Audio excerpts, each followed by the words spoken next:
The jury found Karen Reed not guilty on murder and manslaughter. So, let's talk about Karen Reed. She's the woman at the center of one of the wildest and most controversial murder trials we've seen in years. After sitting through 2 intense months in a courtroom that felt more like a reality show than a trial, the jury finally reached a decision: not guilty.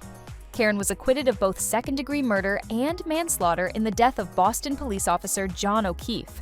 But what people are still trying to wrap their heads around is what that verdict actually means. Did the jury think she didn't do it? Or did they just think the prosecution didn't prove it? The answer might be more complicated than you think. Now, according to a juror who recently spoke out, the decision wasn't unanimous from the jump. Some jurors walked into that room not knowing what to think. A few were even leaning guilty. But when they actually sat down, dissected the evidence, and started piecing everything together, it became clear that there were way too many holes in the prosecution's case. The kind of holes that make it impossible to send someone to prison. And then you had jurors like this one, who said flat out, not only was Karen not guilty, she was innocent. And that's a whole different level of belief.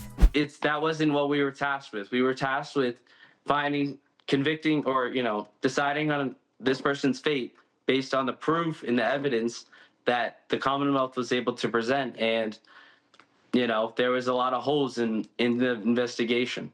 He said that for him, it came down to the video footage. The infamous taillight was the detail that cracked the whole thing open.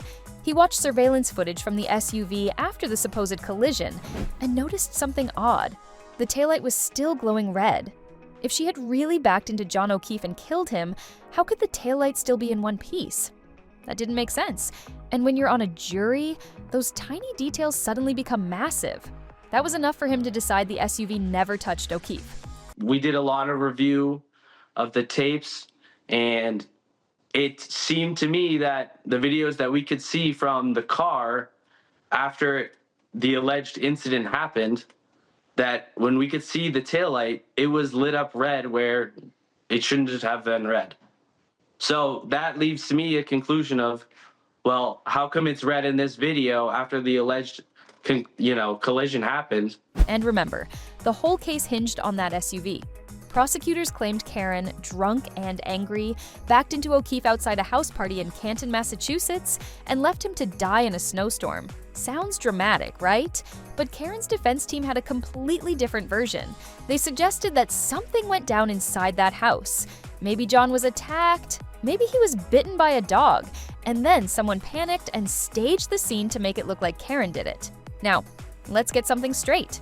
The juror didn't say he believed the full-blown conspiracy theory. He wasn't ready to say that Karen was framed or that cops were covering up a murder, but he didn't need to go there. What mattered was that the investigation was sloppy. He said it straight up. Whether it was accidental or on purpose, the police didn't do their job. And in a murder case, that's enough to tip the scales. If the investigation was a mess, how can you be sure of anything? That brings us to the elephant in the room. The idea that police at the party were involved in a cover-up has been swirling since day one. Karen's lawyers argued that the cops didn't want anyone poking around that house, especially not in the basement where O'Keefe may have actually been injured. They claimed the police didn't even check inside the home. They didn't do the most basic steps. And when you hear that, it's hard not to wonder what they were trying to hide. Some jurors were open to that theory, others weren't. But again, they didn't have to all agree on whether or not a cover-up happened.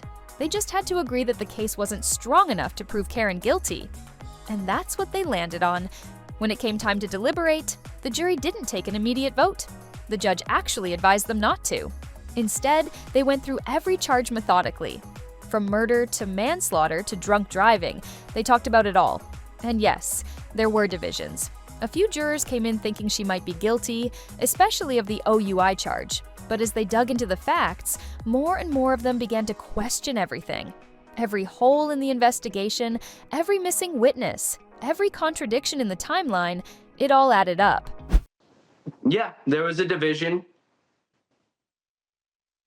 But that's what we're there to deliberate and talk about all the evidence. There was 2 months of us sitting there, them throwing all this information at us absorbing the information, going home, thinking about it, reviewing it in our heads, not, And we get to the deliberations, and now we have an opportunity to discuss. And let's not skip past that weird moment in court when the jury said they had a verdict, then said they didn't, and then 15 minutes later they had one again. Confused? So was everyone. But according to this juror, it was all because of the OUI charge. They had agreed she was driving under the influence, but the verdict form didn't reflect that the right way, so they had to backtrack, fix it, and come back with the corrected version. Now, here's something worth paying attention to. The lead detective in the case? Yeah, he never testified, and he was fired before the trial. That was a huge red flag for the jury. Why wasn't he on the stand? Why didn't prosecutors put him in front of them to explain the gaps in the case? Jurors noticed. They asked questions, and no one had any good answers. This same juror also talked about the insane pressure of the trial. Protesters outside, social media going crazy, reporters hanging on every word. He said it didn't make it easier. If anything, it made it harder. The jury was told they were the most important people in the courtroom, but with all that noise outside, it was tough to block it all out. Still, he insisted that it didn't sway the decision. They stuck to the evidence and nothing else. He said that the crowd support for Karen didn't make him feel confident. It made him feel cautious. He didn't want public opinion guiding his choice. That's not how justice is supposed to work. He and the rest of the jury focused on the evidence, the facts. And in the end, they decided the prosecution didn't meet the burden of proof. So, what now? Karen Reed gets to walk free, but John O'Keefe is still dead, and nobody knows exactly how or why. There's no closure, no resolution, just more questions. Did someone in that house hurt him? Was there a cover-up? Or was it just a tragic accident that no one handled correctly? We may never know. But one thing is clear. This trial exposed serious flaws in how some investigations are handled. From missed evidence to questionable tactics, it showed that justice is fragile, and when the people tasked with finding the truth don't do their job, it opens the door to doubt. That doubt is what saved Karen Reed. It wasn't public support, it wasn't viral videos. It was the fact that the prosecution couldn't prove what they claimed happened, not beyond a reasonable doubt. So if you're still asking, was she found not guilty because the jury believed she was framed? Not necessarily, but they did believe something wasn't right. And when something smells off in a murder case, that's enough to walk.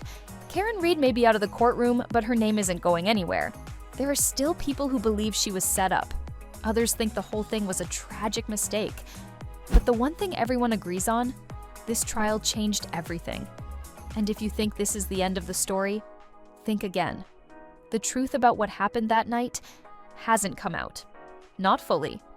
And until it does, this case will keep making headlines. If you've been following this from the beginning, now is not the time to stop. Subscribe to our channel because what happens next might blow everything wide open.